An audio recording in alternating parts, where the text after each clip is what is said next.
अक्कलकोट रस्त्यावरील मल्लिकार्जुन नगर जवळील राजमाता गार्डन नजीक भांडण मिटवण्यास गेल्यानंतर तरुणास बांबूने मारहाण केल्याची घटना घडली।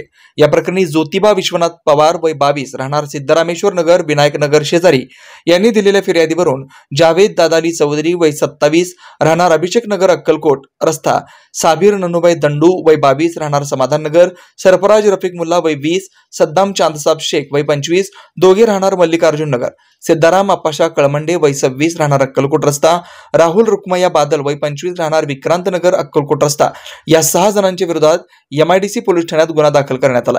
फिर्यादी ज्योतिबा हा 19 रोजी सायंकाळी 5च्या सुमारास झालेलं भांडण मिटवण्याकरता गेला असता त्याला 6 आरोपींनी अंगावर धावून जाऊन बांबू आणि लाताबुक्कीने मारहाण केली। या घटनेचा अधिक तपास पोलीस हवालदार उबाळे करतात।